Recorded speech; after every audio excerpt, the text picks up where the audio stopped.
Shalom dan selamat pagi kepada saudara dan saudari yang dikasihi di dalam Tuhan. Pada hari ini saya akan menyampaikan sebuah renungan yang bertajuk Hal Menabur. Ayat inti dalam Kejadian 26 ayat 12. Maka menaburlah Ishak di tanah itu, dan dalam tahun itu juga ia mendapat hasil 100 kali lipat, sebab ia diberkati Tuhan. Ketika terjadi kekeringan dan kelaparan hebat, Ishak bergumul. Ia berusaha mencari jalan keluar dan berencana pergi ke Mesir kerana menurutnya Mesir adalah negara yang besar. Namun Tuhan tahu seperti apa yang ada di pikiran Ishak, sebab Tuhan menyelidiki segala hati dan mengerti segala niat dan cita-cita. Dalam 1 Tawarik 28 ayat 9. Itulah sebabnya Tuhan meminta Ishak agar tidak pergi ke Mesir, tetapi ke Gerar, kerana di tempat itu Tuhan akan memberkatinya, sama seperti yang Dia janjikan kepada Abraham.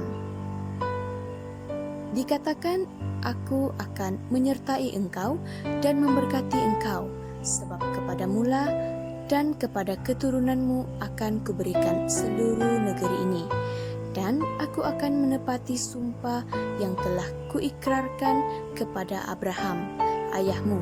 Dalam Kejadian 26 ayat 3. Ishak taat melakukan perintah Tuhan, sehingga mengalami mujizat dan kuasa Tuhan.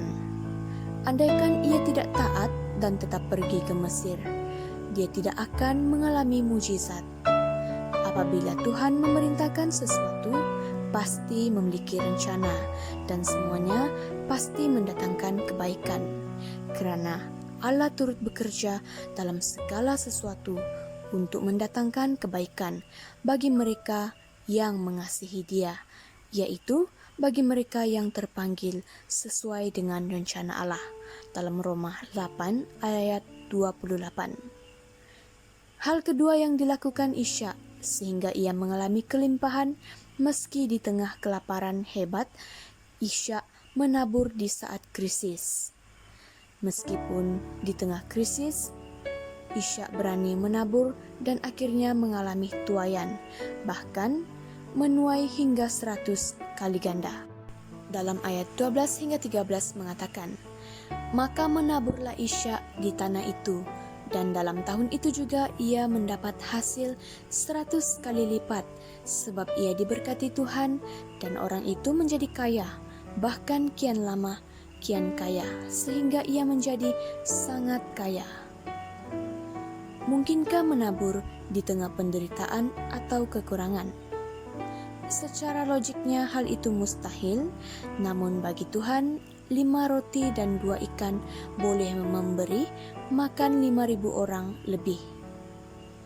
Janda Sarfat hanya dengan segenggam tepung dan sedikit minyak, tetapi ia berani menabur. Tepung dan minyak di rumahnya tidak habis di sepanjang musim kering. Pemazmur berkata, orang-orang yang menabur dengan mencucurkan air mata akan menuai dengan bersorak-sorai. Dalam Mazmur 126 ayat 5. Firman Tuhan selalu mengajarkan kita untuk menabur supaya kita boleh menuai. Jika Ishak takut menabur, dia tidak akan pernah menuai dan tidak akan pernah mengalami berkat berkelimpahan. Oleh itu, milikilah ketaatan, jangan berhenti menabur, niscaya berkatnya dicurahkan atas kehidupan kita. Baiklah, kiranya renungan hari ini akan dapat menjadi berkat kepada kita semua. Terima kasih, semoga Tuhan memberkati.